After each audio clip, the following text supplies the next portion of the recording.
Voilà, c'est bon, excusez-moi, hein. Je voulais me mettre un autre coin de la maison, mais oui, c'est dimanche. Et bon, le quartier où je suis, on est entouré par les lieux de culte. Bon, c'est pas une mauvaise chose, hein. Non. Nos amis, mes amis, les croyants, ceux qui vont à l'église, ceux qui vont à la mosquée, c'est pas une mauvaise chose. Mais, sauf que, bon, là, il y avait un peu trop de bruit, donc on risquait de ne pas pouvoir s'entendre. Bon, alors, j'espère que vous allez bien, hein. Aujourd'hui, je vais vous parler, des passifs et des actifs. Le piège, les écueils de la classe moyenne. Alors, la classe moyenne, c'est qui? C'est nous, hein, nous qui travaillons pour les gens, nous les employés, là. Nous les employés, on croit que on a l'argent, on est payé à 1 million, 2 millions, 3 millions, 500 000, enfin tout ça. Vous connaissez un peu les tranches de salaire, que ce soit dans les pays pauvres ou les pays riches. Alors, ça, c'est, comment dire, c'est un sujet qui intéresse tout le monde, quel que soit l'endroit où on est. Parce que dans ce monde-là, où le capital, où tout est basé sur le capital, voilà, c'est le modèle de société, c'est le modèle de vie, c'est l'ordre des choses qui ont été établies depuis des années et des années. Donc c'est dans ça on est. Alors, qu'on soit au pôle nord ou au pôle sud, partout il y a le capital, il y a ces classes-là, la classe moyenne, les riches, les trois classes. Les riches, la classe moyenne, et puis les pauvres. Alors, le but, l'objet, la raison recommande que nous tous, on soit en haut, comme on appartienne à la classe des riches. Mais on n'y arrive pas comme ça. On est tous d'accord qu'on n'y arrive pas comme ça. Il y a un équivalent de travail, comme j'ai mal dit. Il y a un équivalent de travail qu'il faut exécuter pour y arriver. Mais on ne le fait pas. Je vous dis pourquoi. Aujourd'hui, je vais parler de la classe moyenne. Donc, cette classe moyenne-là, qui se retrouve majoritairement, si on prend le cadran de... C'est même pas majoritairement, nous tous, qui faisons partie de cette classe moyenne-là, qui travaillons, qui sont des employés, nous travaillons pour les investisseurs, nous travaillons pour les businessmen, ceux qui ont des entreprises, ceux qui ont des affaires. Alors, cette classe moyenne-là, dis-je, se trouve dans le quadrant du cash flow de Kiyosaki, de Robert Kiyosaki. Le quadrant, le disque divisé en 4, en haut, à gauche, où il y a les employés. Les employés, ceux qui cherchent la sécurité. C'est vrai, ils ont la sécurité. Voilà, ils ont cherché un travail, ils ont eu un travail, ils ont leur salaire à la fin du mois, qu'ils s'en contentent jusqu'à la fin de leur vie ou jusqu'à la retraite. Et ils restent dans ça, ils ont la sécurité, mais ils ne peuvent jamais être riches. Ils vivent que sur les dettes. Ils vivent que sur des passifs. Et ceux qui sont en bas, dans le cadran en bas, à gauche, qui sont ceux qui font du freelance, ceux qui travaillent pour, on les appelle, ils vont faire un job rapidement, on leur donne, voilà, ils donnent leurs factures, on les paye, et puis bon, voilà, ils sont chez eux. Tant qu'on ne les appelle pas, ils ne peuvent pas avoir du boulot. Donc ceux-là, ils n'ont pas la liberté. Ils n'ont pas la liberté, et je dirais même qu'ils n'ont même pas la sécurité. Mais eux, ils sont là, ils sont à leur propre compte. On les appelle, ils vont faire les jobs. Leur job, ils donnent leurs factures, on les paye, et puis ils s'en vont. Il y a ceux d'en haut, le cadran d'en haut à droite, c'est les businessmen, les entrepreneurs, ceux qui ont des entreprises, ceux qui ont construit des entreprises, qui produisent des richesses. Ils produisent des richesses. Ceux-là, ils ont la sécurité, ils ont la liberté. Et au soir de leur vie, ils laissent une fortune, ils laissent la richesse à leur progéniture, à leurs descendants, à leurs ayants droit. Et ceux qui sont dans le cadran en bas, à droite, c'est les investisseurs. Ils investissent dans l'immobilier. D'accord. Bon, excusez-moi, j'étais en train de dire au revoir à ma femme. Juste une minute, vous ne quittez pas, hein. Vous restez là, vous restez Vous restez là. Bon, ok. Donc, ouais, mais ils vont prendre ça en direct. Ok. Donc, on fait comme ça. On s'appelle au besoin. Voilà. Excusez-moi, hein. Bon, on est ensemble. On est ensemble. On ne se quitte pas, on est ensemble. Parce qu'il faut que. Il faut qu'on échange. Il faut on parle de choses qui vont nous amener à nous surpasser, à sortir de notre confort. Parce que notre confort, ceux qui disent qu'ils sont, ouais, ils ont un salaire à la fin du mois, le salaire, ça à la retraite, on se rend compte que même avec 5 millions de salaire, enfin tout ce que vous voulez, vous vous rendez compte que vous avez vécu à crédit. Donc voilà un peu les 4 classes. Les 4 classes selon le quadrant du cash flow de Robert Kiyosaki. Bien. Le quadrant du cash flow, c'est père riche, père pauvre, Rich Dad, Poor Dad de Robert Kiyosaki, un Américain qui a du succès, qui a eu du succès, quelqu'un qui motive dans ses speeches. C'est un livre que je vous recommande. Ça va vous changer. Ça va changer vos idées. Ça va vous conditionner autrement. Ça va vous permettre de prendre votre envol. Ça va vous permettre de prendre votre vie en main. Ça va vous permettre de changer de cap. Voilà. Parce qu'on vit dans l'expectative. Parce qu'on est chose. Donc, parce qu'on est de la classe, on a un salaire, on travaille pour quelqu'un. Il ne faut pas demeurer employé. Dans ce cadre-là, il faudrait qu'on vise tous ceux qui sont dans le demi-cercle, à gauche là. Il faut viser, il faut travailler à basculer dans le demi-cercle de droite, où il y a les investisseurs, où il y a les chefs d'entreprise. Parce que c'est comme ça, c'est que par cette voie, en créant des entreprises, en investissant, et à un moment donné, l'argent travaille, vous travaillez pour l'argent, et à un moment donné, l'argent travaille pour vous.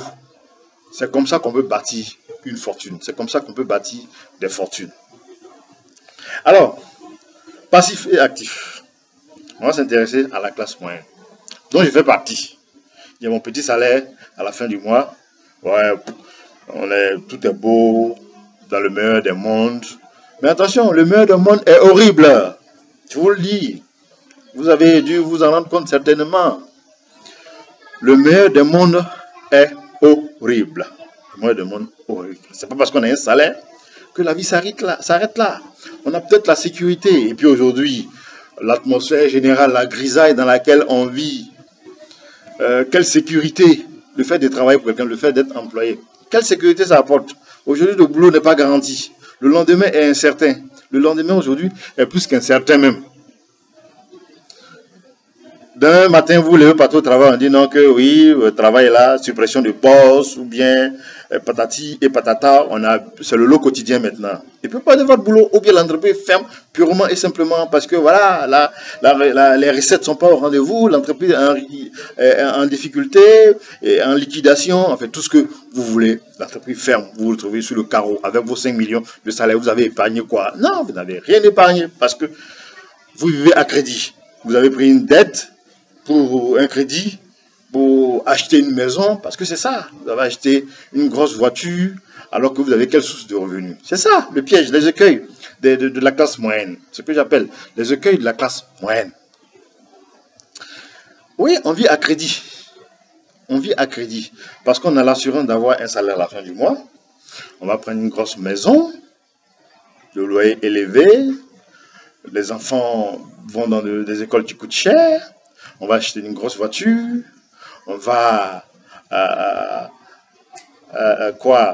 on va prendre des prêts pour acheter une maison et on va cotiser toute la vie, toute notre période active jusqu'à la retraite pour payer cette maison-là. Projetez-vous à l'âge de la retraite. Vous avez atteint l'âge de la retraite. Vos enfants sont grands. S'il y en a qui travaillent, c'est tant mieux. Mais j'espère que vous n'attendez pas que vos enfants travaillent pour s'occuper de vous. Hein? Non. C'est un très mauvais calcul. Vos enfants travaillent, c'est pour eux.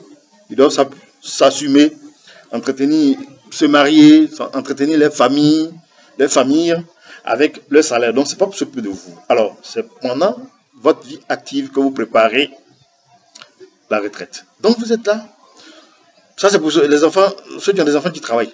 Si vos enfants ne travaillent pas, vous êtes à la retraite, vous êtes en train de payer une maison. Donc ça veut dire que le salaire est réduit. Là maintenant, désormais, vous avez la pension des retraites. C'est avec ça. Si vous avez encore des enfants sur les bancs, c'est avec ça que vous allez vous occuper de vos enfants. Sans compter des autres prêts que vous avez dû contracter pour une raison ou pour une autre. Voyez un peu le cercle vicieux dans lequel on se retrouve. Grosse voiture, oui, parce qu'on a 1 million, 2 millions par mois, on s'enchaîne une grosse voiture. Mais le coût d'entretien de ce véhicule-là, ça sort d'où? C'est une ponction sur notre revenu, notre seul revenu. Le prêt qu'on rembourse, c'est une ponction sur notre seul revenu. L'école des enfants, c'est une ponction sur notre seul revenu. Et qu'est-ce qui reste dans la cagnotte? Sans oublier les impôts. Les impôts qui sont à l'afflux. Mais il faut payer les impôts. Ça, c'est comme ça le système. Le système est établi. Il faut payer les impôts. Il faut se comporter comme un bon citoyen. Il faut payer les impôts. Alors, tout ça là, une ponction, ça fait une belle ponction sur votre salaire, votre seul salaire. Ah, ce salaire qui nous tient. Il reste combien finalement? Il ne reste plus rien. Et les années passent et on travaille comme un fou. Il faut plaire au patron, il faut plaire au boss pour espérer un avancement qui ne vient pas, qui vient rarement ou qui ne vient pas du tout. Et on va changer de directeur général. Celui qui arrive, on va lui prouver qu'on travaille bien. Je vous parle comme ça parce que moi-même je suis victime de la situation. Pendant, j'ai changé d'entreprise 3 fois. Espérant que à chaque fois que je change d'entreprise, j'aurai un meilleur sort. Mais oh que non. Je l'ai appris à mes dépens. Et la dernière entreprise où j'étais, chaque fois il y a un changement de patron. Il faut prouver au patron qu'on est bon travail, qu'on travaille bien pour espérer un avancement qui ne vient pas, une promotion qui ne vient pas. Mais on tombe dans ce qu'on appelle la rat race. On poursuit quelque chose qu'on n'atteint pas. Et si on reste dedans, on demeure dedans, on ne l'atteindra jamais jusqu'à la retraite. Et à la retraite, on va à la retraite avec des regrets. Il faut que ça s'arrête. Les amis, je vous le dis, il faut que ça s'arrête. C'est le piège qui nous guette. Pour ceux qui ne sont pas encore arrivés, c'est le temps de prendre votre vie en main. C'est le temps de rectifier le tir. C'est le temps de créer le déclic. Prendre votre vie en main. Il faut dès maintenant, pour ceux qui n'ont pas encore pris la décision, il faut dès maintenant engager le processus. Le processus de la prise en charge, d'investissement sur soi-même, de développement personnel. C'est la base de tout, les amis. Je ne cesse de le dire et je vais toujours vous dire ça. Le jour quand vous allez commencer à prendre conscience de vos capacités, de l'intelligence inouïe qui est en vous, de l'énergie créatrice qui est en vous, du talent infini qui est en vous. Le jour où vous allez prendre conscience de ça, c'est ce jour-là, le début du succès, de votre réalisation de soi, de votre épanouissement, de votre bonheur. C'est ce jour-là, ça va commencer. Je vous le dis, ça va commencer. Ne remettez pas à demain tous ceux qui vont visionner cette vidéo-là. Écoutez très bien. Moi, je ne veux pas jouer les gourous, je n'ai pas la prétention. J'ai observé autour de moi, j'ai lu, je me suis rendu compte que on est dans la rat race. On est tous dans la rat race. Moi-même, je suis dedans aussi. Mais j'ai pris conscience. J'ai engagé mon processus de changement, de mon envol, de prendre ma vie en main, de changer de cap, d'aller puiser au fin fond de moi-même mes capacités pour pouvoir me surpasser, pour créer quelque chose pour moi-même. Pour moi-même. Pour appartenir, je me suis fixé des objectifs. J'ai pris un engagement. Je vous exhorte à faire autant. J'ai pris un engagement. Je me suis fixé des objectifs que je dois atteindre à une période bien précise. J'ai échafaudé un plan. C'est ce que je suis en train d'exécuter actuellement. La classe moyenne. Pour les prochaines vidéos, je vais m'attaquer aux autres classes. Ceux qui se disent pauvres. tout le monde est pauvre, tout le monde est riche. Ça se passe dans la tête. Si vous décidez d'être pauvre, vous allez être pauvre. C'est un état d'esprit. Vous décidez d'être riche, vous allez être riche. Donc cela, on va en parler plus tard. Aujourd'hui, c'est la classe moyenne. Donc c'est les écueils de la classe moyenne. Il faut sortir des écueils de la classe moyenne. La classe moyenne qui est engloutie par les passifs, par la dette. Vous vous endettez, vous vivez à crédit. On vit à crédit, on vit avec des dettes. On va à la banque, on va s'endetter avec des conditions très contraignantes pour créer une bonne ponction sur notre salaire, pour nous appauvrir encore plus, encore et encore. Les dettes en n'en point finir. On va à la retraite avec des dettes pour notre progéniture, pour nos ayants droit, comme Robert Kiyosaki le dit, dans Père riche, Père pauvre. Il faut suivre l'exemple du père riche qui a décidé d'investir, qui a dû arrêter ses études. Bon, c'est son choix. Moi, je ne demande pas aux gens, ceux qui sont encore sur les bancs, allez-y à l'école d'arrêter. Je ne leur demande pas d'arrêter les études. Non, allez-y à l'école. Allez-y, instruisez-vous, cultivez-vous. Mais après, qu'est-ce que ça vous sert, tout ce que vous apprenez à l'école? Qu'est-ce que ça vous sert? Pour vous-même, et vous pouvez utiliser ça pour transformer votre être, pour donner une meilleure version de vous-même. Projetez-vous dans le futur, dans vos rêves, les belles idées que vous avez dans le futur, dans 5 ans, dans 10 ans. Qu'est-ce que vous espérez être? Ce que vous espérez, si vous espérez être milliardaire, si vous êtes millionnaire, si vous êtes un grand patron, dans quelque domaine que ce soit. Alors, ce grand patron-là, ce qu'il faut faire pour y arriver, il faut commencer dès maintenant. Dès que vous avez fini de visionner ma vidéo, vous commencez dès maintenant, par de petites attitudes. La classe moyenne, tout ce que j'ai dit, c'est pour vous. Il faut commencer dès maintenant. Au lieu de s'engloutir sous les passifs, il faut chercher des actifs dès maintenant. Constituer des épargnes. Constituer des épargnes. Imposez-vous une certaine rigueur. Imposez-vous des principes de vie. Il faut constituer une épargne. Alors, le tout, ce n'est pas de constituer une épargne. Après, il faut investir cette épargne-là. Il faut investir. Approcher des spécialistes, des gens, s'inspirer des modèles autour de vous. Comme je le dis toujours, vous inspirez des modèles autour de vous.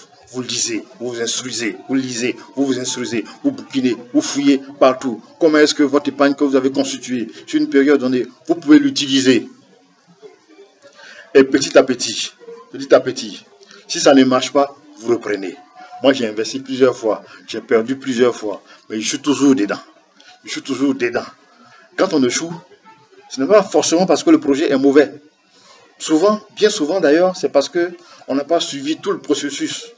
Les étapes du processus, du projet, sur le plan qui est mauvais. On n'a pas exécuté le plan jusqu'à la fin. Et quand, ou bien on n'a pas exécuté du tout. Et voilà,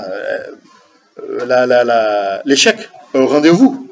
On reprend un autre plan, ainsi de suite. Quand vous enregistrez de bons résultats, les bénéfices, il faut réinvestir. Il faut vous adresser aux structures spécialisées, aux experts. Il y en a, ça foisonne. Il faut les questionner, il faut aller vers eux. Comment je peux investir? Il faut lire des revues spécialisées, des opportunités d'affaires pour tirer profit, tirer le meilleur parti de cet environnement riche-là, pour investir votre argent, pour à un moment donné arrêter d'être des employés, sortir du cadran en haut à gauche. En haut à gauche. À partir de ce moment-là, vous commencez à avoir des actifs. Vous investissez, vous avez des actifs. Ce que les actifs-là vont produire, vous allez utiliser ça pour acheter vos passifs. Les voitures, les maisons même que vous construisez. Je ne vous dis pas de ne pas construire vos maisons. Mais analysez, asseyez-vous et analysez. Vous verrez si ce que je suis en train de dire, c'est faux ou c'est vrai. Vous passez toute une vie en train de vous endetter pour construire une maison. Mais la maison ne vous produit pas de l'argent. C'est un passif. Si c'est une maison que vous construisez, que vous mettez en location, c'est autre chose. Mais une maison pour aller habiter. Je ne dis pas de ne pas construire des maisons pour aller habiter. Mais une maison, vous passez toute votre vie à construire une maison. Il y a des gens même dans ça qui ne vivent pas. Les femmes les quittent. Est-ce que c'est la vie qu'on a choisie? Non, il faut vivre heureux. Il faut bien vivre. Et c'est possible. Et c'est possible. L'impossible, transformer l'impossible en possible, les amis. Lisez, inspirez-vous des exemples des gens qui ont utilisé des méthodes, des stratégies comme ça, des techniques comme ça, et qui sont arrivés au succès, qui sont arrivés à la réussite. Vous n'êtes pas obligé de vous faire harakiri, la classe moyenne, les grosses voitures. Je ne vous dis pas d'un page, achetez vos grosses voitures. Mais regardez, c'est des grosses voitures, l'entretien, moi-même je suis victime.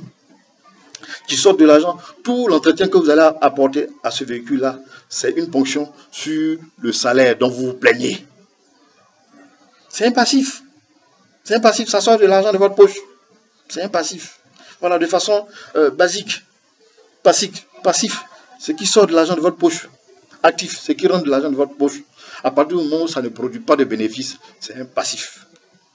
Il faut éviter ça, pour ne pas tomber dans ce piège-là. Voilà un peu les pièges qui nous guettent et qu'on ne sait pas éviter. On ne sait pas éviter parce que voilà, on ne s'entoure pas de conseils, on ne va pas vers les spécialistes pour qu'ils nous conseillent, on ne fait pas d'efforts sur nous-mêmes. Alors, déjà pour commencer, il faut investir sur vous. Il faut investir sur vous. Il faut investir sur vous. Il faut faire du développement personnel. Moi, je le dis et je le redis, le développement personnel, l'investissement sur soi-même, c'est la base. C'est la base de la pyramide. Il faut passer par là pour arriver au sommet de la pyramide. Donc voilà, j'aurai le temps, dans d'autres vidéos, de vous entretenir sur ces sujets-là. Les écueils. Les écueils, aujourd'hui, c'est les écueils de la classe moyenne, tous ces pièges qui nous guettent, qu'on ne sait pas éviter. Parce que soit on veut plaire. Non, il faut sortir de ces choses. Il faut sortir des sentiers battus. Il faut sortir des stéréotypes. Et construire, vivre ses rêves. Construire sa vie. Prendre sa vie en main. Prendre sa vie en main. Avoir des rêves, comme je le dis. Bâtir des plans. Avoir un objectif. Exécuter ces plans-là. Mettre sa foi. Persévérer. Et puis le succès est au rendez-vous. Vous tombez dans le demi-cercle de droite, dans le quadrant du cash flow de Robert Kiyosaki. Soit on est chef d'entreprise ou on est investisseur. Il n'y a que comme ça qu'on peut bâtir des fortunes. Alors, moi je vous demande de travailler, de ne pas abandonner, de croire en vos rêves. Ayez des rêves pour pouvoir bâtir des fortunes. Oui, parce que la richesse, tout le monde a droit à la richesse. Tout le monde a droit à la richesse. Tout le monde a droit à avoir beaucoup d'argent. Mais il faut travailler pour avoir beaucoup d'argent. Oui, ceux qui disent les mauvaises croyances sur l'argent. Mais l'argent n'a d'utilité que ce qu'on en fait. On a des rêves, on veut réaliser des choses. Mais pour réaliser ces choses, il faut de l'argent. Alors, donc vous avez le droit, je vous le dis, vous avez le droit, tant que vous n'utilisez pas de raccourcis. Et c'est pas ce qui est recommandé. Chaque franc que vous allez faire, il y a un travail. Il y a un travail équivalent à ça que vous devez forcément exécuter. Tant que vous avez ça, vous avez le droit d'avoir autant de milliards que vous voulez. Allez, c'était mon petit échange avec vous, mon petit instant de partage avec vous. Portez-vous bien, croyez en vous, rêvez, ayez des idées comme je le dis. Et quittez dans la rat race, arrêtez de travailler pour les gens, arrêtez d'enrichir les gens. Il faut vous enrichir vous-même en investissant sur vous-même. Croyez en vous. Portez-vous bien, prenez soin de vous, je vous aime et à très bientôt pour d'autres vidéos. Ciao, ciao.